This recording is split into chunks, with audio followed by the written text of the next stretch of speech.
Marina Vantara. Mission Homo Liberatus, the beginning. To all the peaceful victims of wars, terrorism and coercion on planet Earth. Cowardice is one of the most terrifying human vices. I dare to disagree. Cowardice is the most terrifying human vice. Mikhail Bulgakov, The Master and Margarita. Prologue. Evening, March 22, 1943. Belarusia.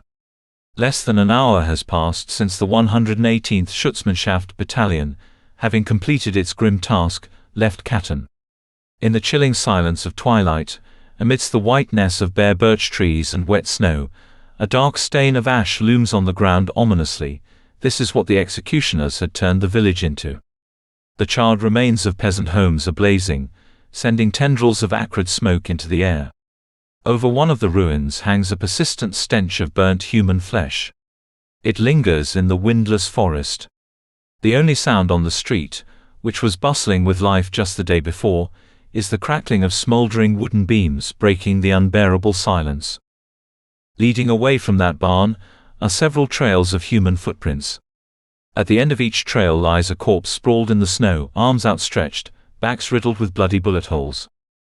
Suddenly, two figures materialize out of thin air, a young man and woman, short and well-built, immaculate, as if they just stepped out of a fragrant bath.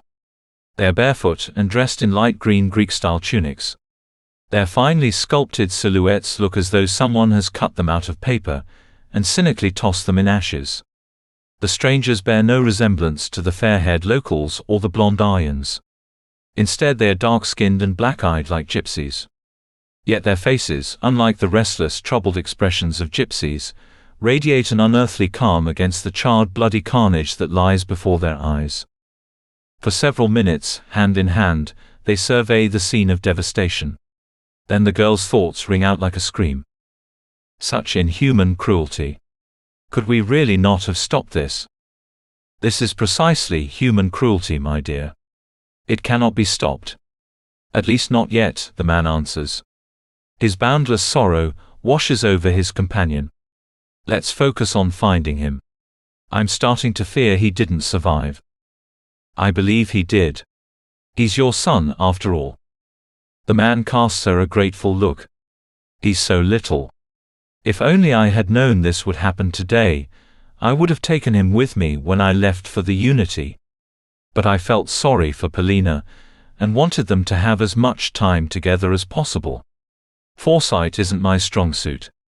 I just hope this hasn't cost Jacek his life. They approach that barn. The smell of burnt flesh is overwhelming. The charred bodies lay naked, with only a few shreds of melted clothing clinging to their remains. Among these blackened corpses, twisted in their final expressions of terror, it seems impossible to recognize the beautiful Polina, the village herbalist. Look, Simon, some of the women are lying face down. We need to turn them over. Why? Haven't you seen enough? The man replies with disgust. Just do it. Without moving, he stretches out his hand toward one of the female bodies and slowly turns his palm upward. The corpse rolls onto its back, revealing beneath it an almost unburned infant, suffocated to death. Now do you see? The girl insists. The mother tried to save his life. Come on, we must hope. Look over there. She points where the barn door once stood. A charred female body is petrified in a grotesque pose as if she died on all fours. Simon moves closer and extends his hand beneath her torso, finding what first appears to be empty space. Yet at once he feels the warmth of his child. Jacek. Don't be afraid, it's Papa. An invisible bundle morphs into a 3-year-old boy. His dark tangled hair and piercing black gypsy eyes peek out from under Polina's corpse. The child appears more surprised than frightened, but makes no sound and doesn't even reach out to his rescuers. Simon frees the small body and holds the boy against his chest. Casting one last mournful glance at what remains of the woman he loved, he turns away. Meanwhile, his companion flips over all the other face-down bodies and finds one more barely alive child. She vanishes into thin air with the baby, only to return moments later empty-handed. Approaching Simon, who still clutches his miraculously surviving son. The three of them dissolve into the damp air of the March night. Chapter 1. The Return. My first independent interplanetary teleportation nearly killed me. I made a desperate effort not to disintegrate into atoms, not to dissolve in the overwhelming whirl of barely familiar sounds and scents buried in my childhood memories. Then suddenly, I saw a pair of wide, astonished eyes. They were the color of a stormy sea, and they anchored my astral body to my physical, manly essence. After that, I hit my head and plunged into darkness. I woke up lying on a narrow cot in a spacious, smelly room with plank walls and a low ceiling. In the center stood an iron monster of a car the color of a pleasant blue sky. On the back of the machine, right at my eye level, was the inscription Zhiguli. The oily petroleum stench emanating from the car intensified my dizziness, making it hard to focus. During astral journeys we are devoid of the sense of smell, but now with my physical body back on Earth, this stench, rising from the labyrinths of forgotten childhood nightmares, left a bitter taste in my mouth and made me ill. It was almost impossible to catch the pleasant herbal aroma barely wafting from the opposite corner of the room. I struggled to lift my head to look and saw a fair-haired teenage girl standing with her back to me next to a flat glowing red disc on 3 legs, an electric stove. Preparing to return to the homeland of my ancestors, the most important event of my life, I had made numerous astral forays to various corners of Earth. But full interplanetary teleportation required special mastery. It had taken more than 40 years to acquire it, and even after endless training, I had ended up much farther south than planned and nowhere near water, which explained this persistent nausea. I need to get acclimated, I thought, trying to move my fingers and toes. Nothing seems broken. Now try to move something else, ordered I to myself. High on a shelf protruding from the wall near the girl, who had presumably dragged me here, stood a harmless-looking cylindrical container. I simply wanted to move the object down, but failed my first attempt at telekinesis under Earth's gravity. The can, performing an awkward pirouette in the air, crashed to the floor. Its loosely sealed metal lid flew off, and a liquid substance reeking of ammonia erupted in an emerald fountain, drenching my rescuer. She let out a short squeal and spun to face me. What a way to say thank you, flashed through my mind. The girl stood frozen, almost entirely green and paralyzed with shock. After a few seconds she whispered, "What will I tell Mom? And Dad? Oh God, how will I go home?" The shock miraculously brought me back to life. With some effort, I levitated the empty metal cylinder smoothly off the floor and returned it to its original place. The girl still hadn't moved, watching in disbelief as the paint can floated back. "I'll fix this," I tried to reassure her. "Don't move," and began returning the green substance to the can. Yes, Earth's gravity was indeed stronger than that on New Lemuria. That too was impossible to feel during astral journeys. Big and small droplets the color of spring leaves lifted off the girl's dress and hair, weaving themselves into thin threads as they floated back into the metal container. My accidental victim, pale as a cloud, barely stood upright, leaning against an old cabinet filled with some iron parts. "She's strong," I thought. Anyone else would have fainted by now. Meanwhile she was thinking, "I see this, but it can't be real. Am I dreaming?" She pinched her arm. "Apparently not." "Then how?" "Like magic." "Ugh, what magic?" She imagined kids at school pointing and whispering about her. Many considered my new acquaintance strange already. "Well, congratulations. You've officially lost your mind." I hurried to help. No, Polina. You're perfectly sane. Your name is Polina, right?" "Why yes," she nodded, eyeing me suspiciously. "How do you know?" "Let me clean this up first." "Hold on." My voice and a hint of suggestion seemed to calm her. When I returned every drop of green paint to the can, and restored her dress to its original sky blue color, Polina raised a finger and pointed at the air. "The lid." "Ah, of course." I agreed, securing the metal cap more tightly than before. "Who are you?" Polina demanded. "And just so you know, I don't believe in wizards or aliens." "You should," I smirked. It was time to explain. After all, she couldn't hear my thoughts. But I was on the verge of exhaustion. The landing on solid ground instead of water, the head injury, the strength of Earth's gravity, and worst of all, the unbearable stench of ammonia and gasoline had taken their toll. "It's a long story," I mumbled, with a grimace. "I'll tell you once I get some fresh air. I've never had such a headache. Is there a lake or river nearby?" "Of course," she replied, puzzled by the question. "About a kilometer away." "But can you make it? You've got a cut on your head, and might have a concussion. You should go to the hospital." "But I don't know what to tell the doctors." She hesitated.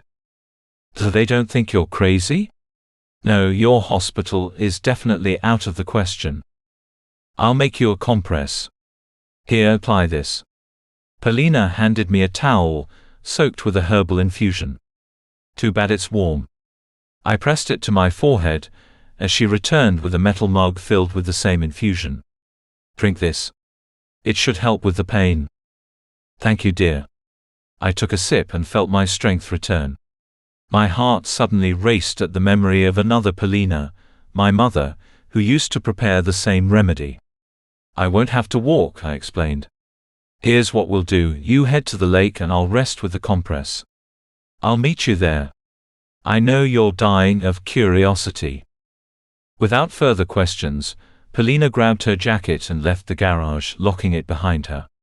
But a minute later I heard the lock turn again, and her long braids appeared in the doorway. "You can't go out in those rags."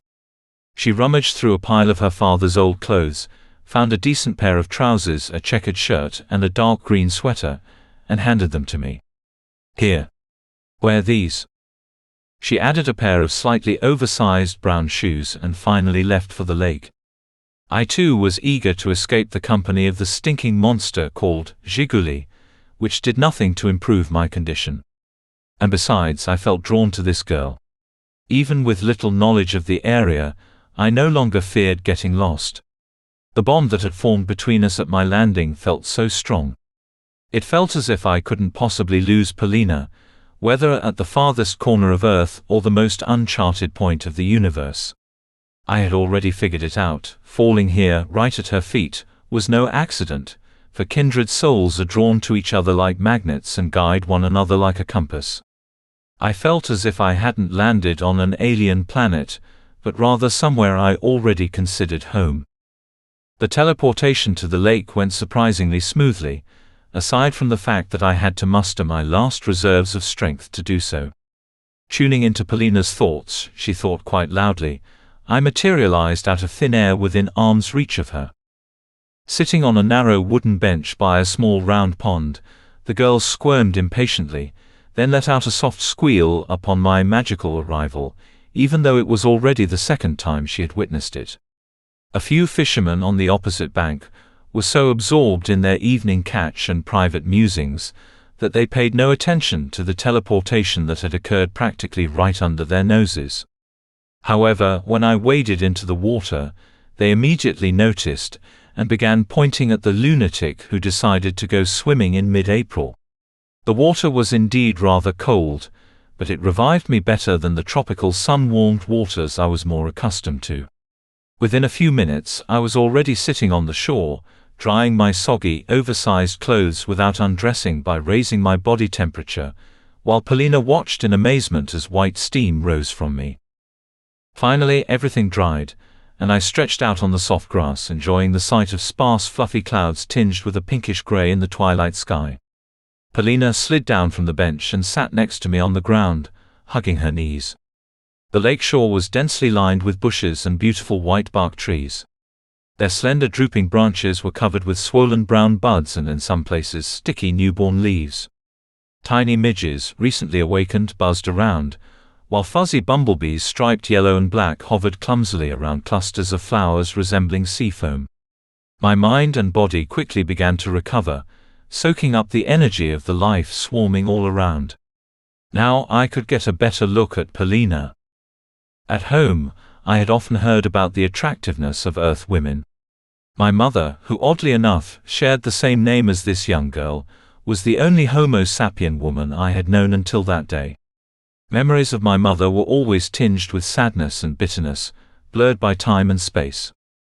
Only by looking at my new acquaintance did I begin to understand my fellow Lemurians, who kept returning to the abandoned Earth despite the inconveniences and destruction caused by humanity. The feminine energy of this teenage girl drew me in, though it was unconscious and untamed, as if it was born from the springtime rabblement surrounding us. From the moment I landed, I was enchanted and saved by her eyes, the color of a stormy sea, equally dangerous and mesmerizing. But now, fully recovered, I finally realized I was in love. It was impossible to explain or stop. My gaze, much like my thoughts, kept returning to her. Despite the girl's a little awkward teenage figure, she was on her way to becoming a beauty. Her clear skin and rosy cheeks spoke of frequent time spent in nature. The forest's energy practically overflowed from Polina. That must have been how she'd managed to drag me to the garage all on her own.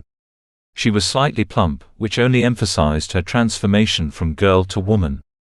Her soft, stretchy dress clung to her growing breasts more tightly than it should have, and her parents probably hadn't noticed this yet to suggest some looser clothing. If only I could, as naturally as back home, reach out and caress that budding breast to send a sweet shiver through her body. Then let my hand glide along her rounded shoulder, brushing against her neck under the two heavy braids which were the color of dried grass and fell past her shoulders. Pull her close and kiss her endlessly. Polina couldn't read my thoughts, and had no idea what storm of desires she had stirred in the alien who had fallen at her feet. And I had no idea how to talk about feelings. I'd never done anything like that before. Moreover, both my knowledge of Homo sapiens and my instincts told me that love on Earth was far more complicated than on New Lemuria. So I made the required effort and took control of my hormones. I brought my body under my will and restored clarity to my thoughts for a long time. At 14, Polina was already taller than me, and her plumpness didn't spoil her appearance. However, I noted that people of her size no longer existed among my kind. We don't eat the flesh of living beings, nor do we extract sugar from plants or produce anything artificial.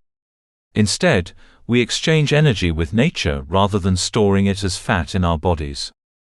In moments of tension, the girl had an adorable habit of biting her full lips. A faint vertical wrinkle had already appeared between her eyebrows, likely from frequent attempts to make sense of the world inside and around her. Her light green eyes, rimmed with gray and framed by dark brows that often shot up in disbelief, revealed a teenager's curiosity and a stubborn desire to believe in miracles. She was convinced there was more to the world than the human eye could see, even with the most powerful telescopes and microscopes. Questions had been crowding in this young head for a long time, and today there came even more. "My name is Jan," I began. "I was born in 1940, by Earth's reckoning, in the village of Katyn." "Wait, so that means—" Polina stared into space, mentally calculating. "You must be 45 years old." She peered at my face. "So you're older than my parents. They were both born after the war." "That's impossible." Her surprise was understandable. She had grown up among Homo sapiens who have no idea of true harmony and therefore age quickly. To her, I looked like the new art teacher, no older than 25, and very much unlike her parents and their beer-bellied friends. Reflecting on the mental image Polina had of her teacher, Bagdasa Arushanovich, an Armenian with dark, deep, smoky eyes, I did resemble him somewhat in age, height, and features. After all, ancient Lemuria was in the Indian Ocean, and we had inherited traits from modern Asians. "Let's leave my appearance alone for now. You'll understand more soon." Polina twisted her mouth skeptically. "But wasn't Katyn burned by the Germans?" "You know about that?" "Everyone knows," she shrugged. "So you survived." "Thanks to my parents. My mother hid me from the fire with her body, and died from her burns. My father arrived too late to save her. He found me in the ruins after the chasteners left, I said calmly, though these memories once haunted me. Polina, however, was more intrigued by another detail. Arrived? From where? New Lemuria. My father, Simon, is a Lemurian. New Lemuria? Where's that? A couple of light years away. That's the planet's name now, I said tensely, realizing I'd need to explain more, including the truth about our existence on Earth. She stared at me, searching for alien features. She's part of my world, I reassured myself.